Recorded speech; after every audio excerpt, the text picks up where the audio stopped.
خشوع کیسے؟ ہم نماز میں بھول جاتے ہیں، نماز میں دل نہیں لگتا، نماز میں کیسے خشوع کریں؟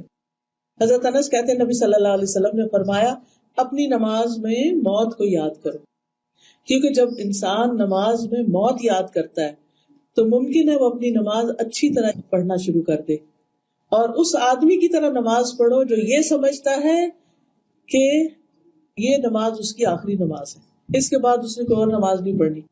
تو اس طریقے سے انسان کی نمازوں میں خشوع و خضوع آنے لگتا ہے.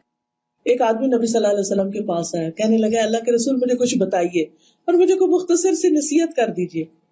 آپ نے فرمایا جب تم اپنی نماز کے لیے کھڑے ہو تو ایسی نماز پڑھو گو دنیا سے جا رہے. پھر ایک اور مرحلہ ہے اور وہ ہے اندر کی خیالات اور سوچوں کا. بہت سے لوگ اس پر پریشان ہوتے ہیں. اگر آپ اس طریقے پہ عمل کریں گے، سجدے والی جگہ پہ دیکھنا ذرا شروع کریں، آپ دیکھیں گے خیالات کم ہو جائیں گے. بہرحال ہر شخص کا اپنا اپنا حساب ہو سکتا ہے. مجھے اس سے بہت فائدہ ہوا ہے کیونکہ اللہ کے رسول صلی اللہ علیہ وسلم کی کوئی بات بھی حکمت سے خالی نہیں. تو خیالات دو طرح کے ہوتے ہیں، ایک ہوتا ہے خیالات کا آنا اور ایک ہوتا ہے خیالات کا لانا. آنے والوں کو تو آپ روک نہیں سکتے، پاسبل ہی نہیں. اور ایک ہوتا ہے خود انوائٹ کرنا، کسی کو بلانا، دعوت دینا. اس کو آپ بہرحال کنٹرول کر سکتے ہیں. اب جو بن بلائے آ جاتے ہیں ان کو آنے دیں، ان کو آپ اگنور کر دیں، کیونکہ ہمارا دماغ ایسی چیز ہے کہ جو کانسٹنٹلی کام کرتا ہے، رکتا نہیں ہے. آپ سو رہے ہوں تب بھی وہ خوابیں دیکھتا رہتا ہے، آپ جاگ رہے ہوں، آپ کسی سے بات کر رہے ہوں تو ضروری نہیں کہ آپ کی پوری توجہ وہاں ہو. بہت دفعہ ایسا ہوتا ہے کہ بات کرتے ہوئے آپ کا دھیان وہاں بھی ہوتا ہے اور کہیں اور بھی ہوتا ہے. تو ان تمام چیزوں پر جو خیالات تو خود بخود آ رہے ہیں وہ آتے رہیں گے، اس کو نہیں آپ روک سکتے. مثلا کانوں کے اوپر تو آپ کیا کرتے ہیں، ہاتھ رکھ سکتے ہیں، آنکھوں کو بند کر سکتے ہیں، زبان بند کر سکتے ہیں، لیکن دماغ کے خیال کا کیا کریں؟ کوئی ڈھکنا نہیں دے سکتے، کوئی سوئچ نہیں آف کر سکتے. وہ تو خدا نخواستہ آف ہوا تو پھر تو گئے، آن نہیں ہو سکتا پھر. اب یہ بڑی مشکل ہے. اس لیے ان کے پیچھے نہ پڑے، ان کو زیادہ سوچے نہ، ان کو اہمیت نہ دیں، ان کو اپنے اوپر حاوی نہ ہونے دیں، ان کا تذکرہ نہ بہت زیادہ کریں. کہ کچھ لوگوں کو میں نے دیکھا وہ ہر ایک کو لے کے بیٹھ جاتے ہیں، میں کیا کروں، میرے تو خیال بہت آتے ہیں نماز میں. کسی کے پاس کوئی جادو کی چھڑی نہیں کہ جو ایک آپ کو لگائے گا اس وقت اور آئندہ آپ کے خیالات نہیں آئیں گے. اس لیے آپ ان کا تذکرہ زیادہ نہ کریں، just take it easy, normal لیں. تو ہوتا ہی ہے تو آئیں گے، لیکن یہ نہ کریں کہ کوئی ایک خیال آ گیا ہے تو پھر اس کے آگے اور سوچیں. مثلا اپنے کاموں کی پلاننگ وہاں کھڑے ہو کے شروع کر دیں. اور فرض نمازوں میں ایسا نہیں ہو سکتا، ایسا نہیں کیا جا سکتا. نفل میں اگر ہو جائے، جیسے حضرت عمر رضی اللہ تعالیٰ عنہ جو فوجوں کو ترتیب دینی ہوتی تھی تو نفل نماز شروع کر دیتے تھے. تو نوافل کی حد تک ٹھیک ہے لیکن فرض میں نہیں. پھر آپ دیکھیے کہ اگر آپ بدل بدل کے صورتیں پڑھیں گے، قرآن پاک کا کچھ حصہ ساتھ ساتھ یاد کرتے رہیں گے، تو آپ دیکھیں گے کہ اس سے بھی فرق پڑتا ہے. چینج سے یکسوئی آتی ہے. مثلا ایک جگہ آپ کھڑے ہیں یا ایک جگہ آپ کام کر رہے ہیں تو بعض اوقات آپ کام نہیں کر پاتے اور بار بار آپ کو خیالات تنگ کرتے ہیں. اپنی پڑھائی کے دوران بھی آپ نے دیکھا ہوگا، آپ تھوڑی سی پوزیشن چینج کر لیتے ہیں، جگہ بدل لیتے ہیں، اٹھ کے جا کے پانی پی کے آ جاتے ہیں کچھ، تو اس سے پھر فرق پڑ جاتا ہے. اسی طرح اگر آپ تلاوت یعنی قرآن پاک کا وہ حصہ جو نماز میں پڑھ رہے ہیں اگر آپ اس کو تبدیل کرتے رہیں تو فائدہ ہوگا. اس کے لیے طریقہ کیا ہو؟ کیونکہ آپ نے دیکھا ہوگا کچھ قرآن پاک آپ نے یاد کیا پھر وہ آپ کو بھولنے لگا. کوئی صورت اگر کچھ دن تک نہیں پڑھی، اگلے دن نماز میں پڑھنے کھڑے ہوئے وہ اٹکنا شروع ہو گیا، آپ نے تنگ آ کے چھوڑ دی. ایسی چیزیں بہت نیچرل ہوتی ہیں. اس کا علاج کیا ہے؟ پاکٹ سائز کا چھوٹا سا قرآن پاک کا نسخہ جو ہے وہ نماز کے وقت میں قریب رکھ لیں. میں نے ایک باسکٹ سی بنائی ہوئی، تو آپ کیا کریں، دعاؤں کے کارڈز، تسبیح اور جو قرآن پاک کا نسخہ، اگر آپ چشمہ لگا کے پڑھتے ہیں تو چشمہ، یہ ساری ضروری چیزیں جو ہیں اس کے اندر موجود ہوں. وہ آپ اپنے بیڈ روم میں، اپنی وارڈ روم میں کہیں ایک جگہ پر اس کو رکھ لیں.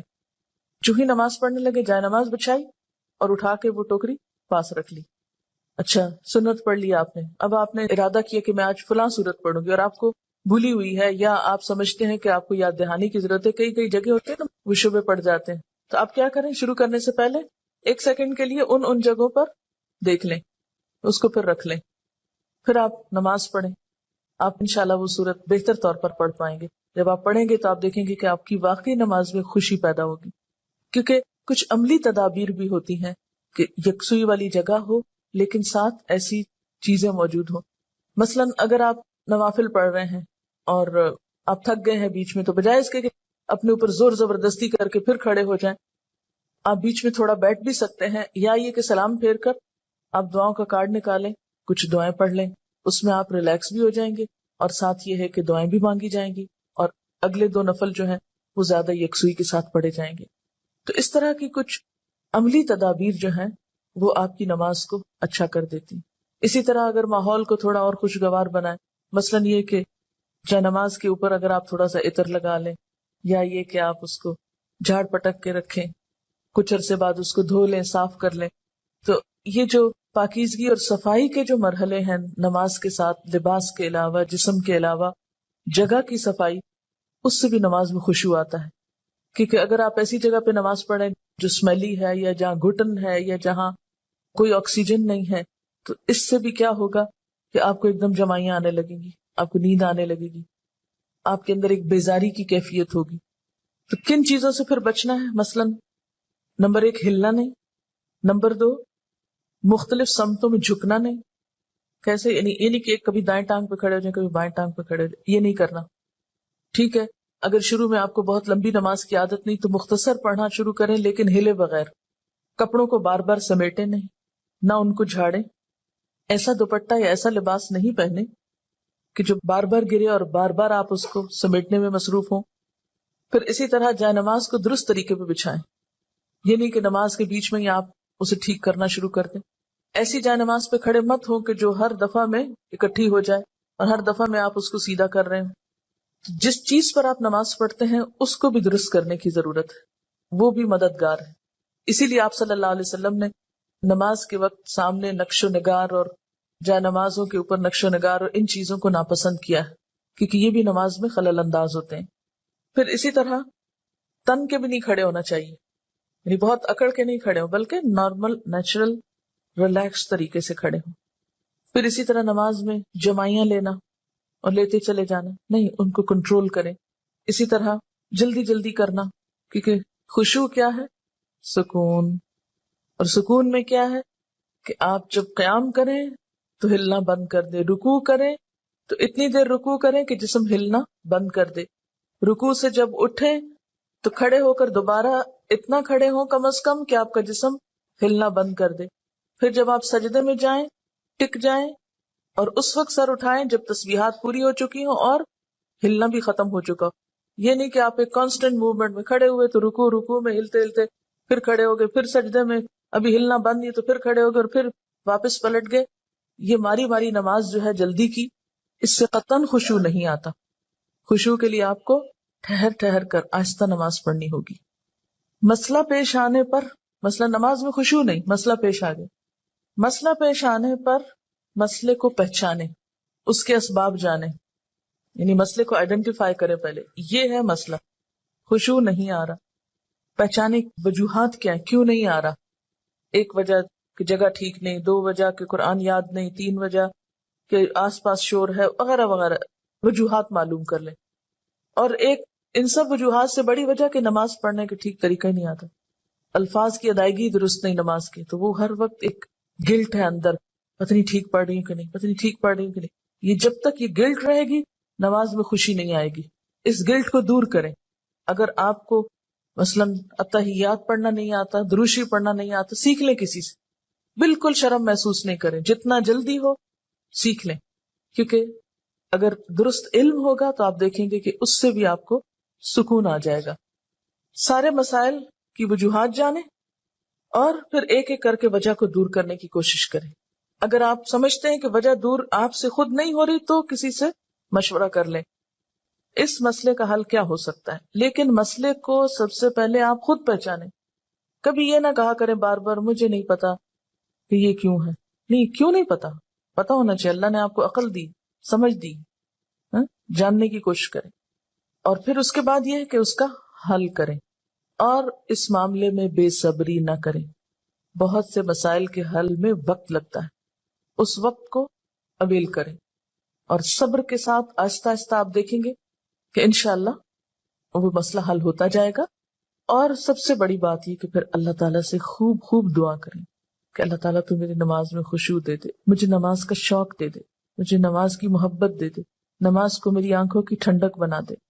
اس طرح کی جو بھی دعائیں آپ کے دل میں آئیں، آپ دیکھیے کہ مانگنے کے لیے آپ کے اندر سے بات اٹھنی چاہیے نا. دعا کوئی مصنوعی چیز نہیں ہے کہ کوئی مانگ رہا تو آپ اس کو دیکھ کے آپ بھی شروع کر دیں. اس کی ضرورت آپ کو خود محسوس ہونی چاہیے کہ یہ چاہیے مجھ کو، یہ مانگنا ہے مجھے، اس کے بغیر میرا گزارا نہیں ہو رہا. تو جس طرح دنیا کی چیزوں کے لیے ہم تڑپ تڑپ کے مانگتے ہیں، اسی طرح دین کے لیے بھی، اپنی آخرت کے لیے بھی تڑپ تڑپ کے مانگنا سیکھیں. انشاءاللہ آپ دیکھیں گے کہ اللہ تعالیٰ کی رحمت بہت قریب ہے. ہوتا یہ کہ جب ہم نماز میں لطف اٹھاتے ہیں تو ایک نماز کا اچھا پڑھنا آئندہ کی نماز کے لیے خود بخود انتظار کی کیفیت پیدا کر دیتا ہے نا، کیونکہ آپ نے اس کو انجوائے کیا ہوتا ہے. اور اگر ایک نماز آپ نے خراب پڑھی تو اس کے بعد دل پہ بوجھ پڑتا ہے، اس بوجھ سے گلٹ آتی ہے، اور پھر انسان کہتا ہے کیا فائدہ، پتہ نہیں پچھلی کا کیا بنا، اب اگلی کیا پڑھوں. بس وہ ایک پھر ڈگمگانے کی اور کشمکش کی کیفیت پیدا ہو جاتی. تو ہر نماز اپنی جگہ اہم ہے، اور ہر نماز کے اندر ایسی کوشش ضروری ہے جو اگلی نماز کے لیے ایک تیاری بن جائے، یا ایک گراؤنڈ پریپیئر کر دے، یا اس کے لیے ایک بنیاد بن جائے. حضرت علی رضی اللہ تعالیٰ عنہ فرماتے ہیں کہ دائیں بائیں التفات یعنی گوشہ چشم سے دیکھنے سے بچنا خشوع ہے. یعنی نماز میں کھڑے ہو کر دائیں بائیں نہیں دیکھنا، ادھر ادھر نہیں دیکھنا، اور آنکھوں کے کناروں سے بھی نہیں دیکھنا. جو اس سے بچ جائے گویا وہ خشوع کی حالت میں ہے. حضرت عطا فرماتے ہیں کہ بدن کے کسی حصے سے نہ کھیلنا خشوع ہے. یعنی نماز میں بے وجہ کھجانا یا کپڑے ٹھیک کرنا، ہلنا جلنا، آگے پیچھے ہونا، کبھی ٹانگ اٹھانا، کبھی انگلیاں مروڑنا، کبھی کچھ کرنا، کبھی ایک ٹانگ پہ بوجھ ڈال کے کھڑے ہو جانا، یہ سب چیزیں خشوع کے خلاف ہیں. حضرت ابو ذر رضی اللہ تعالی عنہ سے روایت ہے کہ رسول اللہ صلی اللہ علیہ وسلم نے فرمایا، اللہ تعالیٰ نماز کے وقت اپنے بندے کی طرف برابر متوجہ رہتا ہے جب تک وہ دوسری طرف التفات نہ کرے. یعنی بندہ جب رب کی طرف متوجہ رہتا ہے تو رب بھی بندے کی طرف متوجہ رہتا ہے. جب وہ دوسری طرف التفات کرتا ہے یعنی گوشہ چشم سے دیکھتا ہے تو اللہ تعالیٰ اس سے رخ پھیر لیتے ہیں. یعنی آپ کا دھیان اگر اللہ کی طرف رہا تو اللہ کی توجہ بھی آپ کی طرف. جو ہی آپ نے ادھر ادھر منہ کیا، توجہ کی، اللہ نے بھی اپنا رخ پھیر لیا. نبی کریم صلی اللہ علیہ وسلم نے حضرت انس کو حکم دیا کہ اپنی نگاہ اس جگہ رکھو جس جگہ سجدہ کرتے ہو، اور یہ کہ نماز میں دائیں بائیں التفات نہ کرو. یعنی نماز کو خشوع کیا ہے؟ نگاہیں سجدے کی جگہ ہوں. اگر آپ اس عمل میں کامیاب ہو جائیں تو یقین مانے آپ کی نماز میں خشوع آ جائے گا.